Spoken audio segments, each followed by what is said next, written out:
আসসালামু আলাইকুম। কুরবানি ঈদ উপলক্ষে আজকে আমি তৈরি করে নিয়েছি নবাবী সেমাই।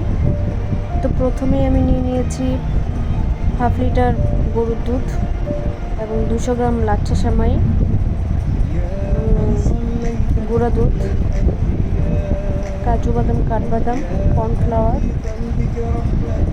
কাস্টার্ড পাউডার, পরিমাণ মতো চিনি, চেরি ফ্রুট, ঘি, এলাচ, চেরি ফল এবং নেস্টেলের ক্রিম এবং কনডেন্স মিল্ক নিয়ে নিয়েছি। তো প্রথমে আমি একটা ফ্রাই প্যানে 4 চা চামচ ঘি নিয়ে নিয়েছি এবং হালকা গরম হয়ে গেলে সেই ঘিটাতে 200 গ্রাম লাচ্ছা সেমাই ধীরে ধীরে দিয়ে দিচ্ছি। প্রথমে অল্প করে দিয়েছি, কিছুক্ষণ নেড়ে তারপরে আরও কিছু লাচ্ছা সেমাই দিয়ে দিয়েছি।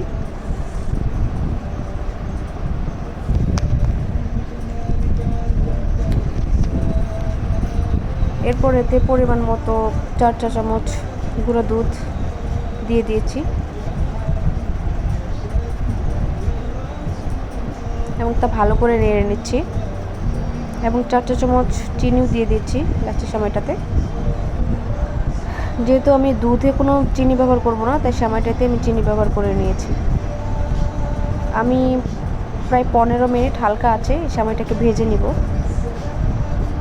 15 মিনিট জুড়ে পুরোটা সময় জুড়েই আমার সেমাইটাকে ভাজতে হবে, আর না হয় রেখে দিলে সেমাইটা লাল হয়ে যাবে, দেখতেও ভালো লাগবে না, টেস্টটাও খুব বেশি ভালো হবে না।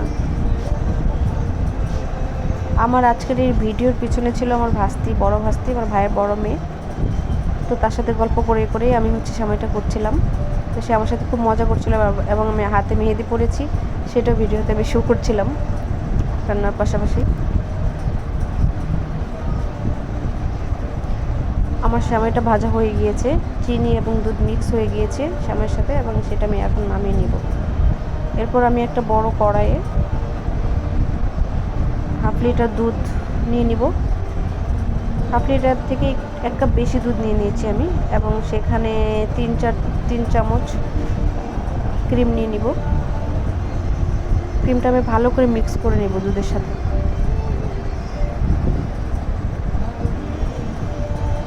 আমি এই দুধের সাথে বেশ কয়েকটা আইটেম মিক্স করব, তো একটা একটা করে সবগুলো আইটেম দিব। দেওয়ার পরে একটা একটা করে ভালো করে মিক্স করে নেব, যেন মিক্সিংটা খুব ভালো হয় তাই। এরপরে আমি 2 চা চামচ কাস্টার্ড পাউডার নিয়ে নিয়েছি। দেখেন কাস্টার্ড পাউডারটা দেওয়ার সাথে সাথে দুধের কালারটা কেমন যেন চেঞ্জ হয়ে গিয়েছে, একটু হলুদ হয়ে গিয়েছে। দেন মিক্স ওয়েল। এরপর আমি 2 চা চামচ কর্নফ্লাওয়ার নিয়ে নিব, সেই দুধটার সাথে ভালো করে মিক্স করে নিব।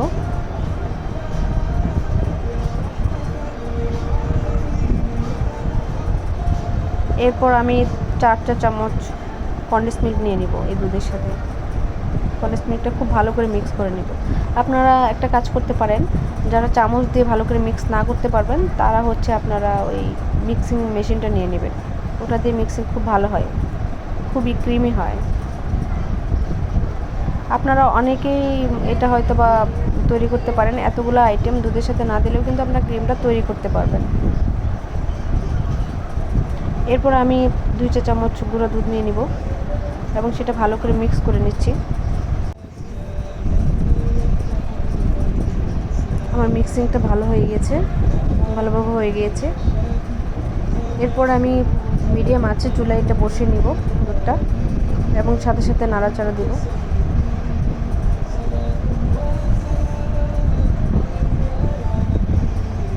আমি যতক্ষণ যে দুধটাকে গরম করব, সাথে দাঁড়িয়ে থেকে নাড়াচাড়া দিতে হবে, আর না হয় দুধটা পুড়ে গেলে বা নিচে দিয়ে লেগে গেলে দুধটা লাল হয়ে যাবে, টেস্টটাও নষ্ট হয়ে যাবে, দেখতেও খুব ভালো লাগবে না।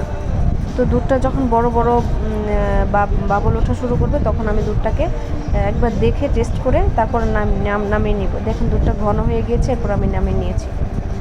এরপর আমি একটা কাচের গোল বাটিতে লাচ্ছা সেমাইটা 1 পার্ট করে সুন্দর করে বিছিয়ে নিয়েছি। যেহেতু আমার লম্বা কাচের বাটি ছিল না আমার হাতের কাছে, তাই আমি গোল বাটিটাই ইউজ করেছি। এরপরে যে দুধের যে পুরটা ছিল সেটা গরম গরম থাকতেই ঢেলে নিতে হবে, কারণ ঠান্ডা হয়ে গেলে সেটা জমে যাবে। দেখেন আমি পুরটা ঢেলে নিচ্ছি।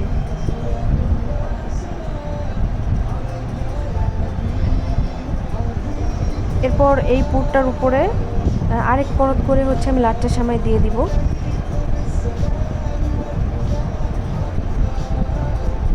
যারা এই সেমাইটা খাননি কখনো, আমি বলবো যে ঘরে বানান বা রেস্টুরেন্টে খান, একবার খেয়ে দেখবেন, আশা করি ভালো লাগবে। আমি নিজেও কিন্তু মিষ্টি জিনিস খুব বেশি একটা খাই না, তারপরেও একবার খাওয়ার পর দেখলাম রেস্টুরেন্টে ভালোই লেগেছে, তো ইউটিউব দেখে আমি শিখে নিয়ে বাসায় তৈরি করে ফেললাম।